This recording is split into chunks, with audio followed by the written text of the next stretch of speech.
I worked with a CEO recently, a $280 million company, smart people, good people, expensive people, of course, yet they were quietly burning out, not because the company was failing, but because every decision had to travel uphill for approval, like it was applying for a mortgage. So let me know if you can relate.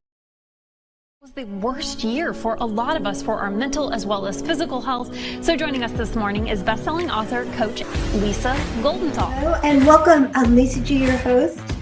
You're at the top of your game, yet the game is changing faster than ever. Strategies that got you here aren't the ones that'll keep you here. The pressure is relentless, and the fear of obsolescence looms large. That's why I'm here. Welcome to the new podcast series, Disrupted: How to Be Gritty and Unlock Performance in Business, Mindset, Wellness, and Success to help you master disruption. Thanks for coming, and we'll see you soon.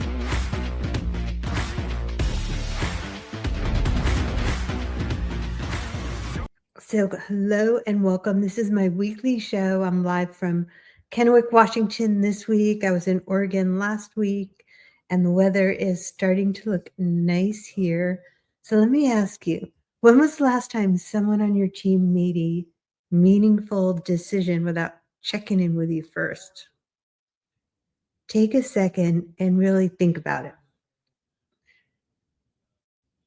And if you're struggling to remember, your company might not have a leadership problem.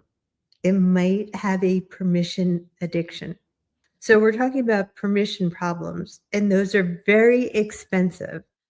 Another quick question before we dive in. Have you ever caught yourself approving something and thinking, why did this even land on my desk? Drop a yes in the comments. I have a feeling I am not alone on this one. So hello, everybody, whether you're here live or on the replay, I appreciate you. It's Lisa G. This is WholeCEO live from Kennewick in wine country. Just got back from Oregon. So where are you? Let me know. And here's a story. I worked with a CEO recently, a $280 million company, smart people, good people, expensive people, of course, yet they were quietly burning out, not because the company was failing, but because every decision had to travel uphill for approval, like it was applying for a mortgage. So let me know if you can relate. I'm going to check the comments. At least a year working. Gregory, thank you. I'm so glad to hear from you guys. I appreciate you. Yes, all the time. That is a thing. It's not just me. Thank you. I really count on your guys' feedback and comments so I can see if I should talk about this topic or go to another topic. And here's the thing. A VP needed 3 sign-offs to spend $4,000. A team led booked a meeting with the CEO to approve software that costs less than the office snack budget. So if you can relate, let me know in the comments, because we're going to talk about solving decision bottlenecks today.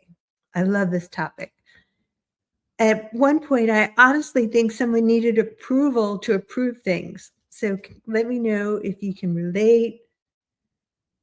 The CEO thought he was protecting quality control. His team felt like they were playing corporate Mother May I. So I don't know if that one dated me right here, but Mother May I. Anyhow, here's the dangerous part. Everybody involved was acting rationally, of course, because the company had trained people that making decisions was risky and waiting was safe. So let me know if you can relate. Making decisions was risky and waiting was safe. So here's the thing. Eventually, nobody moves without permission. That is how smart companies quietly become slow companies. So I want you guys to think about this. Ask yourself this right now. Is your team moving or waiting? And be honest with yourself, because we're going to talk about the solutions today and work on this. So I'm going to jump into the data and explain why this matters now. Because before you think this is just a culture issue, it's not. This is where it gets real in the data, because data doesn't lie. Wes Monroe studied more than 1,200 executives at companies over 250 million in revenue. They found companies actually lose up to 5% of annual revenue every year because decisions move too slowly. And in today's environment, that's expensive. Decisions need to move fast. They called it the slowness tax, which honestly sounds fake until you realize a $100 million company losing $5 million a year because 12 people needed to circle back next week. So let me know if you guys hate circle back as much as I do. Let's get rid of circle back. $5 million dying slowly in Slack threads, calendar invites, and this is even worse, reply all chains that nobody wanted to be on. Does anyone else hate reply all? And this part hit me hardest.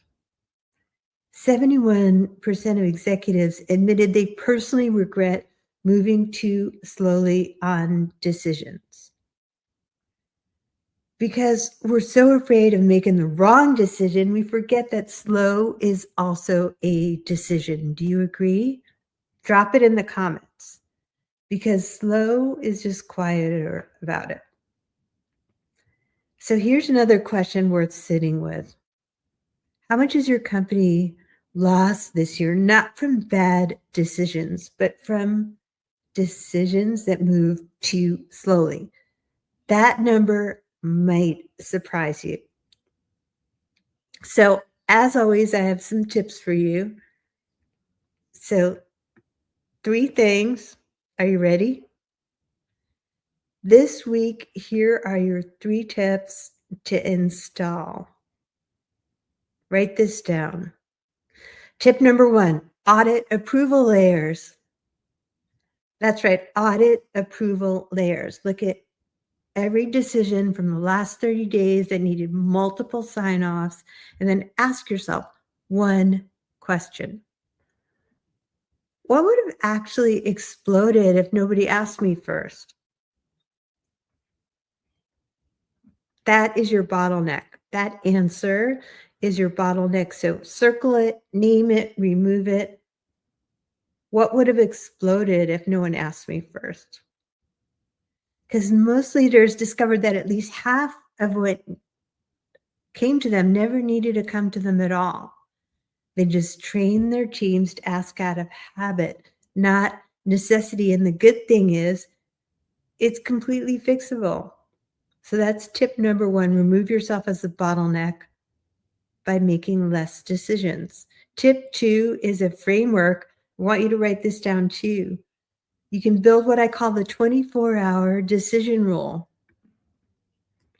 Any decision that does not impact legal exposure, brand reputation, or cash flow above a threshold that actually matters gets made within 24 hours by the person closest to the problem.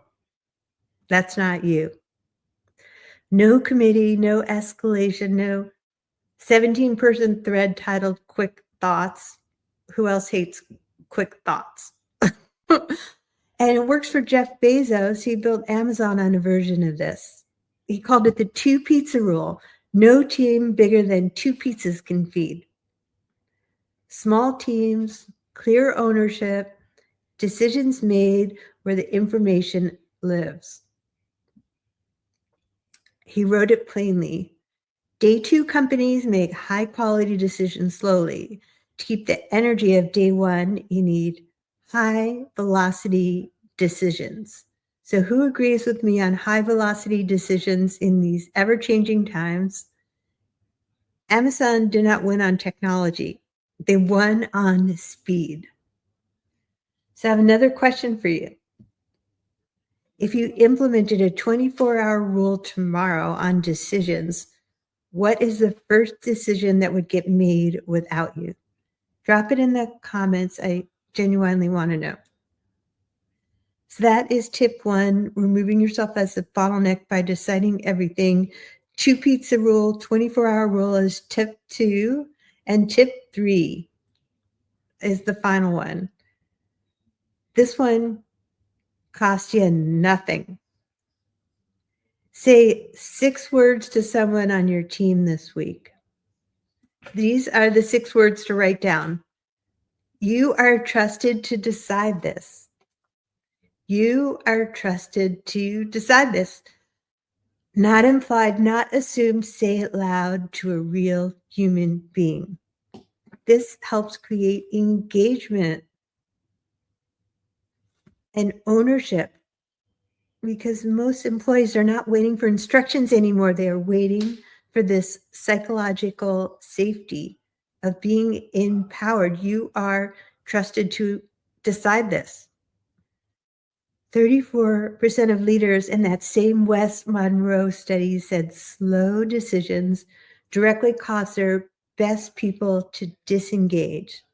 Not quit, disengage, which is obviously worse because they're still on your payroll. 6 words fixes that faster than any culture initiative or team offsite or pizza party that you'll ever run. You are trusted to decide this.